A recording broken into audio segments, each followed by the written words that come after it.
अब क्यान्सर भनेको के हो भनेपछि हैन हाम्रो शरीरमा हैन डिफ्रेन्ट टाइपको सेल्सहरू हुन्छ हैन सेल्सहरूमा डिफर्मिटिजहरू भयो भने हैन अब सेल्सहरूलाई के हुन्छ भनेपछि डिफर्मिटिज उत्पन्न भएर एउटा सेल्सले अर्को सेललाई खाँदै जाने हैन अनि त्यो सेलहरूले खाँदै जानेपछि अब डिफ्रेन्ट टाइपको ट्युमरहरू जसरी भनौँ हैन ट्युमरहरूमा पनि के हुन्छ एउटा दुई किसिमको हुन्छ एउटा म्यालिग्नेन्ट ट्युमर अर्को चाहिँ के हुन्छ बेनाइन ट्युमर हैन म्यालिग्नेन्ट ट्युमर भनेको त्यो क्यान्सरस सेल हो हैन त्यो ट्युमर त्यो के गरेको भने क्यान्सरले हैन उत्पन्न गराएको ट्युमरहरू हो हैन अनि बेनाइन ट्युमर भनेको त्यति डरलाग्दो हुँदैन जसरी आउटग्रोथहरू हुन्छ हैन जसरी एउटा के हुन्छ बोसोको डल्लोहरू जसरी डिफ्रेन्ट टाइपको शरीरहरूमा हैन डिफ्रेन्ट पार्ट अफ बडीमा तपाईको लाइपोमा भनेर एउटा हुन्छ के हुन्छ त्यो लाइपोमा भनेको सो बोसो जमिराख्ने हैन त्यस्तो हुन्छ हैन त्यो चाहिँ बेनाइन ट्युमरहरू त्यस्तो भन्न सकिन्छ हैन अनि म्यालिग्नेन्ट ट्युमर भनेको के हुन्छ भनेपछि तपाईको शरीरमा ग्रोथहरू भयो तपाईको जुन शरीरको जुन पार्टमा चाहिँ भित्री पार्टमा चाहिँ त्यो ट्युमरहरू उत्पन्न भएको छ अनि त्यसले गर्दाखेरि के हुन्छ भनेपछि जुन शरीर नर्मल फङ्सन गरिरहेको छ हैन तिनीहरुमा अब्स्ट्रक्सन गर्ने हैन अनि म्यालिग्नेन्सी भनेको क्यान्सर सेलहरू जुन उत्पन्न गराउँछ हैन त्यस्तोलाई के भनिन्छ भनेपछि क्यान्सर हो तिनीहरु त्यो बुझ्नु पर्छ हैन अब जसरी शरीरमा पनि डिफ्रेन्ट टाइपको दागहरू आयो भने हाम्रो ब्लडमा पनि के हुन्छ भनेपछि रगतमा पनि के हुन्छ सेलहरू हुन्छ डिफ्रेन्ट टाइपको कोशाहरू हुन्छ अनि त्यहाँ पनि कोषहरू हुन्छ अनि त्यहाँ पनि डिफ्रेन्ट टाइपको अब सेलहरुमा डिफर्मिटी उत्पन्न भयो मेटास्टाटिसहरु भयो हैन त्यस्तो भयो भने के हुन्छ हाम्रो शरीरको छालाहरुमा दाग देखिने हैन अनि त्यसपछि के हुन्छ भनेपछि स्किनहरुमा डिफ्रेन्ट र्यासेसहरु देखिने त्यस्तोहरु हुन्छ अनि त्यस्तैहरु क्यान्सर हो भनेर अब सबै किसिमको दागहरु उत्पन्न भयो भने क्यान्सर हो भनेर बुझ्नु हुँदैन हैन त्यही भएर टेस्टहरु डिफ्रेन्ट टाइपको डायग्नोस्टिक टुल्सहरु छ हैन तिनीहरु टेस्ट गराएर मात्रै कन्फर्म हुने क्यान्सर हो कि हैन भनेर हैन अब के भयो यस्तो ट्युमरहरु जस्तो भयो अब मलाई क्यान्सर भयो कि भनेर नआत्तिने हैन डिफ्रेन्ट टाइपको डायग्नोस्टिक टुल्सहरु हामीहरुसँग अहिले त एकदम हाम्रो उस भइसकेको छ हैन मोडर्नाइज भइसकेको छ हाम्रो मेडिसिन हैन त्यसमा डिफ्रेन्ट टाइपको डायग्नोस्टिक टुल्सहरु छ जसरी सिटी स्क्यान गराउन सक्नुहुन्छ क्यान्सरको टेस्टहरु हुन्छ त्यो टेस्टहरु गराउन सक्नुहुन्छ एमआरआई गराउन सक्नुहुन्छ हैन त्यो पेट सिटी स्क्यान भनेर भन्छ तिनीहरु गराएर हो कि हैन भनेर ढुक्काउन सक्नुहुन्छ अब हेर्नु आयुर्वेदमा के हुन्छ भनेपछि हामीहरुले युज गर्ने भनेको सेम हो डायग्नोस्टिक टुल्स चाहिँ एउटै हो एलोपैथ र आयुर्वेदको डायग्नोस्टिक टुल्स एउटै हो हैन त्यही पेट स्क्यान भयो पेट सिटी स्क्यान भयो त्यसपछि एमआरआईहरु भयो त्यसपछि ब्लड टेस्टहरु भयो तिनीहरुले नै हामीहरु पनि थाहा पाउने तिनीहरुले गरेर नै थाहा पाउने आयुर्वेदमा चाहिँ त्यस्तो डिफ्रेन्ट डायग्नोस्टिक टुल्सहरु चाहिँ छैन हैन त्यस्तो अब क्यान्सर भनेको भनिसके त्यसले केले गर्दाखेरि हुन्छ भनेपछि पोल्युसनहरु पनि एकदम धेरै छ हैन अब स्किन क्यान्सरहरु भयो हैन स्किन क्यान्सरहरु केले गर्दा हुन्छ सनको यूवी रेजहरुले गर्दाखेरि हैन अब त्यस्तै ठाउँमा जुन ठाउँमा धेरै पोल्युसनहरु छ हैन अनि त्यस्तो ठाउँहरुमा के हुन्छ भनेपछि यूवी रेजहरु धेरै हुन्छ हैन अनि यूवी रेजहरु डाइरेक्ट हाम्रो स्किनहरुमा पर्यो भने हैन त्यस्तोले के गर्छ भनेपछि क्यान्सर सेलहरु भित्र स्किनहरुमा ड्यामेज गरेर क्यान्सर सेलहरु उत्पन्न गराउँछ र त्यसले क्यान्सर उत्पन्न गराउँछ त्यस्तै अरु के हुन्छ भनेपछि लङ क्यान्सरहरु भयो पोल्युसनले गर्दा त भयो हैन पोल्युसनले गर्दाखेरि अब एयर नै पोल्युटेड छ हैन अनि हामी बाँच्नको लागि के चाहिन्छ एयर चाहिन्छ हैन अब त्यही नै पोल्युसन भइसकेको छ हैन अब जसरी ठुलो सिटीहरु लिनुस् मेट्रो सिटीहरु जसरी हाम्रो काठमाडौँ भयो इन्डियाको सिटीहरु जसरी दिल्लीहरु भयो यतातिर भयो अब तपाईहरुले पनि न्यूजमा सुन्नु नै भयो होला हैन एयर इन्डेक्स एकदम पुअर छ भनेर भन्छन् हैन त्यसले गर्दाखेरि के हुन्छ भनेपछि तिनीहरुले गर्दा पनि अब एयर त पोल्युटेड छँदैछ, त्यो माथिबाट हामीहरू के धेरै मान्छेहरू आजभोलि होइन स्मोकिङ गर्नुहुन्छ होइन, स्मोकिङ गर्ने होइन, चेन स्मोकरहरू हुनुहुन्छ होइन, उहाँहरूमा पनि क्यान्सरको त्यति नै धेरै के हुन्छ सम्भावना प्रबल हुन्छ क्यान्सर हुने होइन। अनि क्यान्सर स्मोक गरिराख्नु भएको छ त्यसले गर्दा त हुन्छ नै होइन। अब तिनीहरूमध्ये पनि अब तपाईँले स्मोक पनि गरिरहनु भएको छ, एयर पोल्युसन पनि छ, झन् डबल चान्स भयो होइन। त्यही अनि त्यस्तो भयो, त्यसपछि लिभर क्यान्सरहरू भयो। हामीहरूको के हुन्छ भनेपछि खानपिन आजभोलि के छ एकदम केमिकलहरू मिक्स भएको छ, पेस्टिसाइड्सहरू मिक्स भएको छ होइन। त्यसले गर्दा के हुन्छ लिभरहरूमा ड्यामेज गर्ने, त्यसपछि स्टोमकहरूमा ड्यामेज गर्ने, त्यस्तोहरूले गर्दा के हुन्छ डिफ्रेन्ट टाइपको क्यान्सरहरू जसरी लिभर क्यान्सरहरू भयो, गल ब्ल्याडर क्यान्सर भयो, स्टोमक क्यान्सर भयो, अनि त्यस्तै क्यान्सरहरू उत्पन्न हुन्छ। अनि त्यस्तै गर्दाखेरि हामी यतातिर पनि अब तराई एरियातिर पनि पहाडतिर पनि आजभोलि के छ पान मसलाहरू बढी खाने होइन, पान मसलाहरू बढी खाने, त्यसपछि स्मोकिङ त गर्ने होइन। त्यस्तोहरूले के गर्छ माउथ क्यान्सरहरू उत्पन्न गराउने, भित्रको माउथ क्यान्सरहरू भयो, ओरल क्याभिटीको क्यान्सरहरू तिनीहरू उत्पन्न गराउँछ। अनि फिमेलहरूमा के हुन्छ पाठेघरको क्यान्सर हुने होइन। फिमेलहरूमा पाठेघरको क्यान्सरहरू केले गर्दाखेरि हुन्छ भनेपछि मेन्स्ट्रुरल पिरियडको बेला हाइजिनहरू अपनाउनु भएन भने होइन। अनि खानपानले गर्दाखेरि त्यसपछि हामीहरूको बिहार भनेको डेली रेजिमेन्ट्सहरू त्यो राम्रो भएन भने होइन, त्यस्तोहरूले गर्दा के हुन्छ भनेपछि क्यान्सरहरू उत्पन्न गराउने चान्स धेरै नै हाई हुन्छ। अब क्यान्सरलाई अब कस्तो भनेपछि सबैसँग त मिल्ने लक्षण डिफ्रेन्ट टाइपको डिफ्रेन्ट बडीहरूमा तपाईँको क्यान्सर हुन्छ। जसरी बडी पार्टहरूमा जसरी लङ्समा भयो, लिभरमा भयो, त्यसपछि बोनहरूमा क्यान्सर हुन्छ, अनि ब्लडहरूमा क्यान्सर हुन्छ, पाठेघरमा क्यान्सर हुन्छ, मुखमा क्यान्सर हुन्छ। त्यो खाने हामीहरूको जुन दुईवटा हुन्छ नि भित्र पाइप होइन, एउटा चाहिँ एयर जाने, एउटा चाहिँ के हुन्छ फुड जाने होइन। त्यो फुड पाइपहरूमा भइदिने क्यान्सर होइन। त्यस्तो क्यान्सर स्किन क्यान्सरहरू हुन्छ। डिफ्रेन्ट टाइपको क्यान्सरहरूको डिफ्रेन्ट साइन एन्ड सिम्टम्स हुन्छ,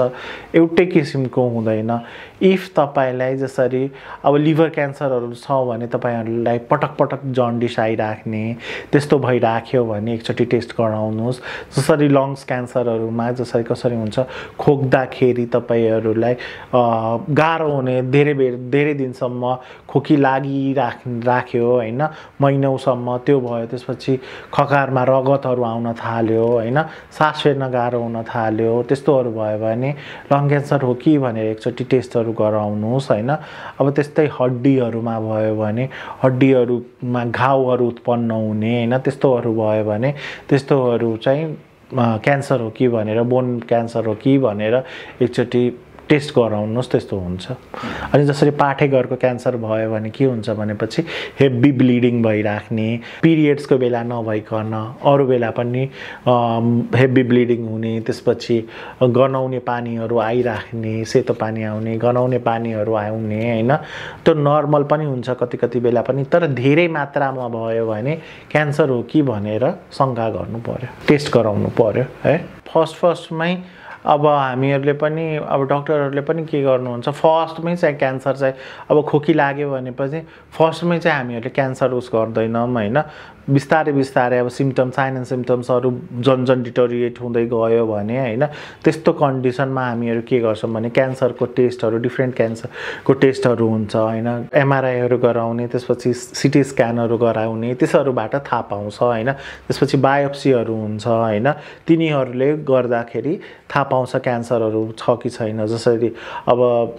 लङ्स क्यान्सरमै होइन खोकी लागिराख्यो, तर त्यो हामीहरूले खोकी लाग्यो होइन, के कारणले खोकी लाग्यो भनेपछि अब त्यो सबै हिस्ट्री डिटेल हिस्ट्री लिनुपर्छ के, स्मोकिङ छ कि छैन, हिस्ट्री छ कि छैन, अब कहाँ बस्ने हुनुहुन्छ, कुन ठाउँमा बस्नुहुन्छ, किचनहरू कस्तो छ उहाँहरू सबै कुरा अब किचन छ हैन तर क्लोज्ड किचन छ हैन जहाँबाट धुवै गएको छैन बाहिर त्यस्तो खालको भयो भने त्यस्तो बाहिर धुवा गएन भित्रै धुवा गइरहेछ आफ्नै शरीरभित्र गइरहेछ त्यस्तोमा पनि एकदम चान्स हुन्छ के क्यान्सर हुने त्यही हिस्ट्री पनि हामीले डिटेल हिस्ट्री पनि लिनुपर्छ त्यसपछि डायग्नोस्टिक टुल्सहरू पनि अब हिस्ट्री पनि मिल्दोजुल्दो गयो हैन सबै कुरा मिल्दोजुल्दो गएछ भने हामी डायग्नोस्टिक टुल्सहरू हाम्रो जुन छ एमआरआईहरू स्क्यानहरू सिटी स्क्यानहरू तिनीहरू चाहिँ युज गर्नुपर्छ अनि त्यसले हामीहरूले थाहा पाउँछौँ जसरी तपाईँ मेट्रो सिटीहरूमा चाहिँ एकदम एक्सपोजर भइरहेछ तपाईँलाई हैन सनसँग एकदम एक्सपोजर जसरी अब माइन्सहरूमा हुन्छ नि काम गर्ने मान्छेहरू हुनुहुन्छ माइन्स भनेको जस्तो खनिज पदार्थहरू निकाल्ने ठाउँहरूबाट हैन त्यस्तो ठाउँमा काम गरिराख्नु भएको छ भने उहाँहरूको चान्स के हुन्छ एकदम हाई हुन्छ हैन आजभोलि के हुन्छ नर्मली कुनै ठाउँमा काम पनि गरिरहेको छैन तर पनि हामीहरूको खानपानले गर्दा पनि जसरी खानपान पनि आजभोलि त शुद्ध छैन एकदम पेस्टिसाइड्सहरू त्यस्तोहरू युज गरेको हुन्छ हैन अब इफ त्यस्तै खानपानहरू खाइराख्नु भएको छ अनि धेरै बाहिर खाइराख्नु भएको छ हैन त्यस्तो गरिरहनु अनि बाहिरको त हामीहरूले थाहा पाउँदैनौँ नि कसरी पकाएको छ के छ हामीहरूले लियौँ खायौँ हैन त्यस्तो छ भनेपछि हैन त्यस्तो एक्सपोजरहरू धेरै छ भने गराउनुहोस् हैन गराएर आफू पनि ढुक्क भइन्छ नि छ भनेर टेस्टहरू चाहिँ गराउनुहोस् है म पनि त्यही भन्छु आयुर्वेदमा त्यस्तो क्यान्सरको उपचार भनेपछि अब हेर्नु के हुन्छ सम्भव पनि छ हैन सम्भव छैन पनि अब तपाईहरु हामीहरु दुईजना यहाँ छौं हैन तपाईको बडीको कन्डिसन र मेरो बडीको कन्डिसन एउटै हुँदैन हैन तपाईलाई जुन मेडिसिनहरु छ हैन कुनै मेडिसिनहरु हाम्रो आयुर्वेदमा पनि छ जसले अलिअलि हेल्प गर्छ हैन अब त्यही मेडिसिन मलाई त्यही मेडिसिन के गर्छ छुन सक्छ त्यस्तै त्यही मेडिसिन तपाईलाई के हुन्छ छुन सक्दैन हैन अब त्यही भएर हैन अब मेडिसिन हामीहरुले दिने अब जुन मेडिसिनहरु युज हुन्छ बाहिर पनि इन्डियाहरुमा पनि धेरै युज हुन्छ हैन त्यो मेडिसिनहरु कस्तो हुन्छ भनेपछि मान्छेको शरीरको प्रकृतिहरु हेरेर शरीरको कस्तो छ रोगहरु त्यस्तोहरु कम्बिनेसनहरु मेडिसिनको कम्बिनेसनहरु अरुहरु जस्तो दोषहरु हुन्छ हैन हाम्रो वात पित्त कफ दोषहरु हुन्छ कुन दोषले गर्दाखेरि बढी भएको छ हैन त्यस्तै दोषहरुले कम्बिनेसन मिलाएर औषधिहरु दिए भने अब पक्कै पनि काम गर्न सक्छ तर त्यही हो ग्यारेन्टी चाहिँ के कुराको पनि हुँदैन हैन मान्छेहरु धेरै मान्छेहरु हुन्छ क्यान्सरको ग्यारेन्टी नै ट्रिटमेन्ट हुन्छ भनेर ग्यारेन्टी सबै कुराको हुँदैन के हो ग्यारेन्टी मान्छेको जन्मेको छ भने एकचोटी मर्नु मृत्यु हुन्छ भनेर त्यसको मात्रै ग्यारेन्टी हुन्छ अरु केही कुराको ग्यारेन्टी हुँदैन अब तपाईहरु डायग्नोस्टिक टुल्सको लागि जानुहुन्छ एलोप्याथीतिर जानुस् हैन अब कति मान्छेहरु के हुन्छ भनेपछि जसरी फर्स्ट स्टेजकै क्यान्सर छ भने उहाँहरुको के हुन्छ अब कुनै क्यान्सरहरु के हुन्छ त्यहाँ फैलिने खालको क्यान्सरहरु पनि हुन्छ नि हैन जसरी एउटा पार्टमा छ देखा पर्यो त्यो बिस्तारै जसरी लंग्समा देखा पर्यो हैन त कसैको अनि लंग्समा देखा पर्यो भने बिस्तारै लिभरतिर जाने बिस्तारै किडनीतिर जाने बिस्तारै स्टमकतिर जाने त्यस्तोहरु हुन्छ हैन अब त्यही भएर बिस्तारै अब मेडिसिनहरु खानु हुन्छ अनि जसरी जहाँबाट क्यान्सर देखा परेको छ त्यो क्यान्सरको पार्ट जुन हुन्छ नि त्यो जुन जहाँ आउटग्रोथ भएको छ त्यो पार्टलाई के गरेर सर्जरी गरेर फाल्दिनु हुन्छ तर पछि फेरि जाँदाखेरि त्यो क्यान्सरको के हुन्छ सेलहरु रहिरहेको हुन्छ अनि त्यो क्यान्सरले के गर्छ डिफरेन्ट टाइपमा क्यान्सर पुर्याइसकेको हुन्छ त्यही भएर अब डायग्नोस्टिक टुल्सको लागि जानुस् अनि आयुर्वेदमा पनि मेडिसिनहरु र डिफरेन्ट टाइपको मेडिसिनहरु छ हैन तिनीहरु पनि ट्राई गर्न सक्नुहुन्छ इफ तपाईहरुलाई हैन त्यही हो के हुन्छ भनेपछि विश्वास हुनु पर्यो एउटा आफ्नो मनोबल पनि के हुनु पर्छ उच्च हुनु पर्छ म ठीक हुन्छु हैन अब मनोबल नै तपाईको कमजोर छ हैन त्यो कमजोर भएर कुनै मेडिसिनले पनि छुदैन हैन अथवा आयुर्वेदले पनि छुदैन यता मोडर्नको मेडिसिनहरुले पनि छुदैन मोडर्नमा के हुन्छ केमोथेरापीहरु दिने रेडिएसन थेरापीहरु दिने हैन त्यस्तोहरु हुन्छ त्यो केमोथेरापी रेडिएसन थेरापीहरुले के गर्छ भनेपछि पेशेन्टलाई वीक गर्दै जान्छ हैन त्यो वीक गर्दै जान्छ हैन त्यो वीक गर्दै जाँदाखेरि के हुन्छ पेशेन्टहरु एकदम आत्तिने हैन एक दुई कसैलाई एक दुई एपिसोड लियो हैन केमोको त्यसपछि लिनु चाहनुहुन्न हैन त्यही भएर एकचोटी आएर आयुर्वेदमा पनि केही छ कि सम्भावना भनेर एकचोटी हेर्नुस् विश्वास गर्नुहोस् हैन, हेर्नुहोस् पक्कै पनि कतै पनि तपाईलाई हेल्प हुन्छ आयुर्वेदले पनि भनेर भन्नु। केमोथेरापी लिँदाखेरि त कुनै पनि मेडिसिन दिँदैन भनेर भन्छन् हैन। अब केमोथेरापीमा के हुन्छ भनेपछि डिफ्रेन्ट टाइपको केमिकलहरू उसहरू गरेर त्यसपछि थेरापी टाइपको रेडिएसनहरू दिने हैन, त्यस्तो खालको हुन्छ हैन। त्यतिबेला उहाँहरू एलोपेथमा पनि कुनै मेडिसिनहरू युज गर्नुहुन्न हैन। के हुन्छ भनेपछि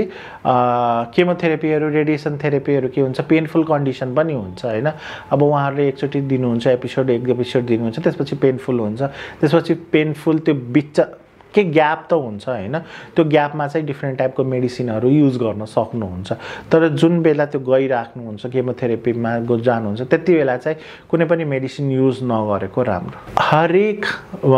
मानसिक रोग होस् या शारीरिक रोग होस् हैन, तिनीहरू हाम्रो केले गर्दाखेरि आहार विहारले गर्दा नै उत्पन्न हुने। त्यही भएर आजको एकदम बिजी वर्ल्डमा चाहिँ तपाईहरु आफ्नो आहार विहारको पनि निगरानी गर्नुहोस् र आहार विहारलाई पनि राम्रोसँग युज गर्नुहोस्। आहारहरू राम्रो फुडहरू खानुहोस्, राम्रो खानाहरू खानुहोस्, बिहारहरूमा पनि लाइट एक्सरसाइजहरू गर्नुहोस् हैन, योगा गर्नुहोस्, थोरै टाइम निकाल्नुहोस्, आफ्नो लागि पनि टाइम निकाल्नुहोस्। फर्स्टमा आफ्नो लागि टाइम निकाल्यो भने पो आफ्नो भविष्यको लागि तपाई सोच्न सक्नुहुन्छ। इफ तपाईलाई आफ्नैसँग टाइम छैन भने तपाईको भविष्य त यतिकै डामाडोल हुन्छ। त्यही भएर आफ्नो लागि पनि मी टाइम भनेर हुन्छ हैन, जुन मी टाइम हुन्छ त्यो आफ्नो लागि युज गर्नुहोस्। आफ्नो मानसिक स्वास्थ्यको लागि पनि शारीरिक स्वास्थ्यको लागि पनि आफ्नो खानपानमा ध्यान दिनुहोस् हैन। आफ्नो